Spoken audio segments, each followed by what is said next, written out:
Hi, everybody. Kate here. Today is New Year's Eve, day. Yeah.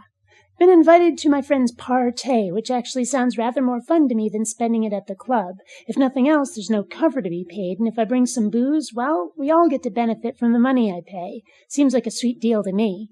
Thing is, I was thinking about the New Year and how this seems an awfully silly date on which to hold it. I'm sure there's some scientific reason for it, something about the Earth being at a certain point in its orbit relative to a solstice or equinox or perigee or some shit. I tried looking it up, but apparently my Google foo is weak today. And I'm sure someone in the audience knows and is already typing it into the comments. My channel has been around long enough. I've seen it happen more times than I care to count, even if it can be truly helpful. But in the process of looking it up, I discovered that, despite using and celebrating the same date as the New Year, until 1751, the legal New Year in England was actually the 25th of March. Now, to me, this makes tons more sense. Maybe not that specific day, but rather that time of year.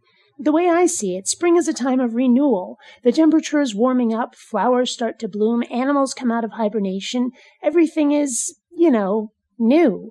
By contrast, winter is a time of closing down, of death or hiding from the cold, hardship. It seems and feels like an ending, much like a sun gasping out its last bit of heat and dooming its entire solar system to cold lifelessness. Only, not quite that bad. So if I had my way, the new year would start in the spring. Ha! I posted something to this effect on Facebook earlier this morning. It's what inspired this video. I was originally going to continue the conversation about books. And while I'm typing this script, one of my Facebook peeps said that January 1st was the date of the ancient Roman Senate's meeting, and that's why it was the new year. I told you someone would send that info along. Seriously, just now. Moving on.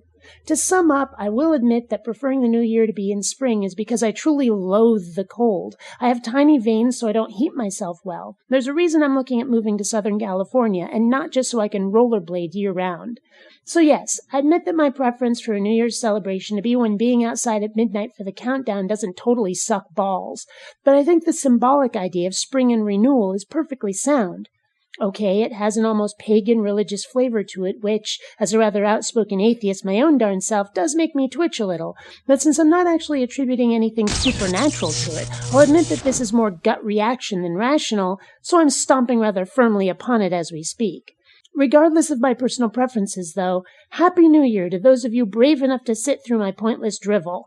Until next time, fellow space travelers.